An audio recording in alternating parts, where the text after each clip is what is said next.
दोस्तों, भारत में Covid 19 vaccination की सेकेंड ड्राइव स्टार्ट हो चुकी है मई 1 से।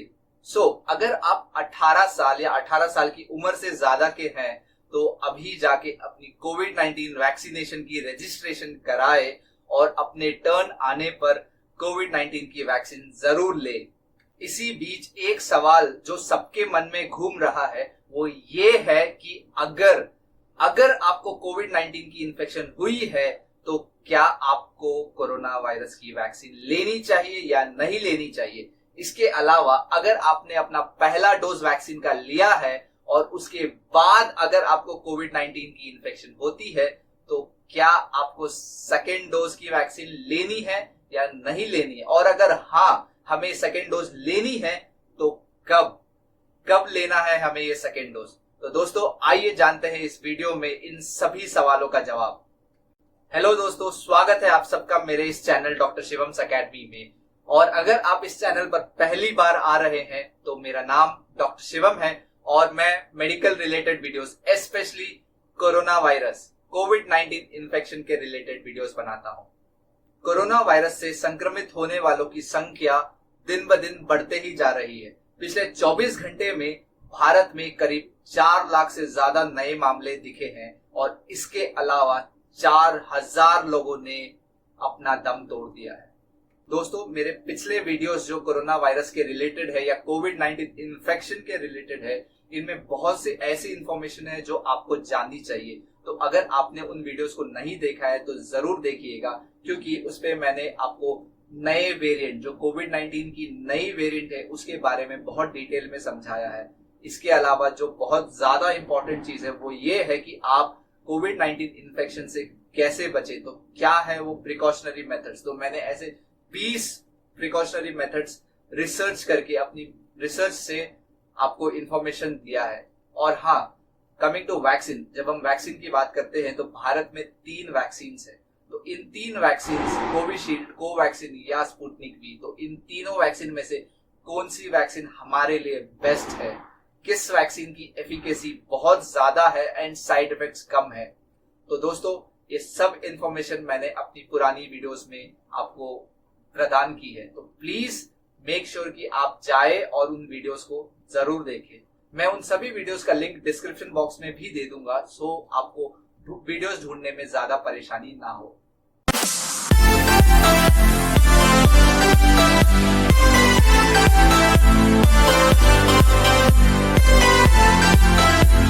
पहला सवाल ये है कि अगर आपको कोविड 19 की इन्फेक्शन हुई हो तो क्या आपको कोविड 19 की वैक्सीन, जो कोविशील्ड, कोवैक्सीन या स्पुतनिक भी है, वो आपको लेनी चाहिए या नहीं लेनी चाहिए। तो दोस्तों, इसका सिंपल सा जवाब है कि जी हाँ, आपको ये वैक्सीन लेनी चाहिए, वो भी दोनों डोजेस। चलिए अज्यूम करते हैं कि ये पेशेंट कोविड 19 पॉजिटिव है, यानी कि इस इंसान के बॉडी के अंदर SARS-CoV-2 वायरस, जो कोरोना की वायरस है, वो इस इंसान के बॉडी के अंदर है और ये अभी हॉस्पिटलाइज्ड है। जैसे ही ये वायरस आपकी बॉडी के अंदर जाता है तो आपकी इम्यून सिस्टम एक्टिव हो जाती है और इस वायरस के अगेंस्ट लड़ने के लिए एंटीबॉडीज प्रोड्यूस करती है। बॉडी की नेचुरल इम्यूनिटी और डॉक्टर्स की ट्रीटमेंट की वजह से अब इस पेशेंट के अंदर जो कोरोना वायरस की सिम्टम्स थी वो धीरे धीरे कम हो रही है और अब डॉक्टर्स ने डिसाइड किया है कि अब इस पेशेंट को हम डिस्चार्ज कर देंगे। इसके बाद ये पेशेंट कंप्लीटली रिकवर हो जाता है 10 से 15 दिन के अंदर। जब ये रिकवर हो जाता है तो बॉडी के इम्यून सिस्टम में कोरोना वायरस के खिलाफ एंटीबॉडीज जो प्रोड्यूस हो जाती है वो रह जाती है। ये एंटीबॉडीज 2 से 3 महीनों तक प्रोड्यूस होती है और फिर धीरे धीरे वो अपने आप कम होने लग जाती है and then they reach base line, एक बेस लेवल तक रीच होके वहीं पे रुक जाती है। और अब ये इंसान घर के बाहर जाता है और सबसे पहले कोविड 19 की वैक्सीन सेंटर जाके अपना पहला कोविड 19 वैक्सीन का डोज लेता है। दोस्तों, आइए जानते हैं कि क्या चेंजेस आएंगे इस पेशेंट की बॉडी में जो ऑलरेडी कोविड 19 वैक्सीन से अफेक्ट हो चुका है। और अगर आप इस इंसान को कंपेयर करें एक दूसरे इंसान से जिसको कभी कोविड 19 की इन्फेक्शन नहीं हुई हो, तो चलिए मुझे एज अ एग्जाम्पल लेते हैं। मुझे कभी कोविड 19 की इन्फेक्शन नहीं हुई है और अब मैंने डिसाइड किया है कि मुझे कोविड 19 की वैक्सीन लेनी है और मैं हॉस्पिटल जाता हूं अपना पहला डोज लेने के लिए। मगर इसके पहले मैं अपनी बॉडी की एंटीबॉडी टाइटर लेवल टेस्ट करवाता हूं और जब ये टेस्ट का रिपोर्ट आता है तो मैं देखता हूं कि मेरे बॉडी में hardly any antibodies, hardly negligible level में एंटीबॉडीज है जो कोरोना वायरस के अगेंस्ट फाइट कर सके। दोस्तों, अब मैं कोविड 19 वैक्सीन की पहली डोज ले रहा हूं और अब घर जाने के बाद मैं 4 दिन बाद फिर हॉस्पिटल आता हूं अपनी एंटीबॉडी टाइटर लेवल टेस्ट करवाने के लिए। तो रिपोर्ट्स में ये देखा जाता है कि एंटीबॉडीज कोरोना वायरस के अगेंस्ट बन रही है, प्रोड्यूस हो रही है। और सिमिलरली मैं 4 दिन, फिर 8, 12, 16, 20 दिन ऐसे हर 4-4 दिन पे अपनी एंटीबॉडी टाइटर लेवल टेस्ट करवाता हूं। तो by the end of 20 days या 24 डेज के बाद जब आप मेरे बॉडी में एंटीबॉडीज की टाइटर लेवल चेक करेंगे तो वो एक सर्टेन एक्सटेंट तक होगी जो मुझे कोविड 19 वायरस से प्रोटेक्ट कर सकती है। बट जो लोगों को कोविड 19 की इन्फेक्शन ऑलरेडी हो चुकी है और वो रिकवर हो चुके हैं इस इन्फेक्शन से, अगर आप उनकी एंटीबॉडी टाइटर लेवल चेक करें तो उनकी बॉडी में ऑलरेडी ये एंटीबॉडीज प्रेजेंट होंगे अधिक मात्रा में जो कोरोना वायरस के अगेंस्ट फाइट कर सके। और जब ये इंसान कोविड 19 वैक्सीन की पहली डोज लेता है तो जो ये वैक्सीन है इसमें डेड वायरस सेल्स होते हैं जिसको हम ट्रांसफर करते हैं अपनी बॉडी के अंदर वैक्सीन के थ्रू। सो ये वायरस सेल्स इस इंसान की बॉडी के अंदर इम्यून सिस्टम को ट्रिगर करेगी कि वो एंटीबॉडीज को प्रोड्यूस करे। इट्स लाइक ये जो वायरस सेल्स है वो आपकी बॉडी की इम्यून सिस्टम के दरवाजे को नॉक करेंगे और कहेंगे, हे आई एम हियर, मैं वायरस हूं। तो बॉडी की इम्यून सिस्टम जवाब देगी कि आ जाओ, मैं तुम्हारे लिए रेडी हूं।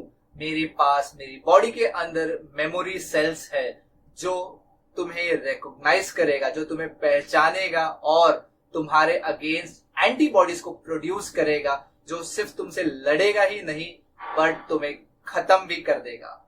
दोस्तों, सिंपल सी बात है कि अगर आपको कोविड 19 इन्फेक्शन हुआ भी हो तो भी आपको कोविड 19 की वैक्सीन लेनी चाहिए।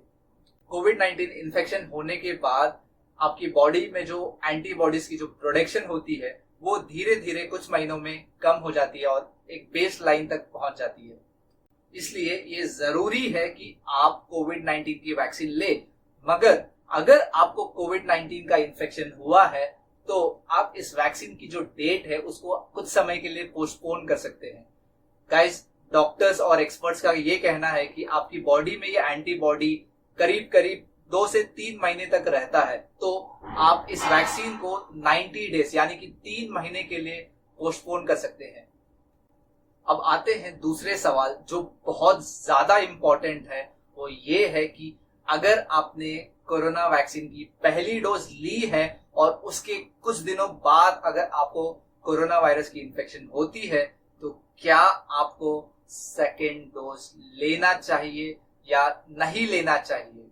दोस्तों, इसका पहला कारण ये हो सकता है एज एन अजम्पशन कि ये इंसान ऑलरेडी कोविड 19 पॉजिटिव हो बट एसिम्प्टोमेटिक होने की वजह से इसे पता ना चला हो और जब इसने वैक्सीन ले ली और इसके 10 दिन बाद जब इसने टेस्ट कराया तो इसकी बॉडी में कोविड 19 पॉजिटिव आया हो। और ये बात तो आप भी जानते हैं कि कोविड 19 वैक्सीनेशन से पहले कोविड टेस्ट नहीं कराई जाती है। ऐसा कोई प्रोविजन नहीं है कि कोविड वैक्सीन लेने से पहले आपको कोविड की टेस्ट करवानी है। और अगर आपको कोविड 19 वैक्सीन की पहली डोज लेने के बाद ही कोरोना वायरस की इन्फेक्शन हुई हो तो भी ये जरूरी है कि आप कोविड 19 वैक्सीन की सेकेंड डोज जरूर ले। दोस्तों, आप सभी को ये समझना होगा कि आज तक दुनिया में ऐसी कोई भी वैक्सीन नहीं बनी है जो इंसानों को वायरस के खिलाफ 100% प्रोटेक्शन देती हो। यानी कि उस वैक्सीन को लेने के बाद उस वायरस से होने वाली जो बीमारी होती है उसका हल्के से हल्का लक्षण भी ना हो। सबसे पहले तो आप ये मानना छोड़ दें कि अगर आपने कोविड 19 की वैक्सीन ले ली है तो आपको कोविड 19 पॉजिटिव नहीं होगा।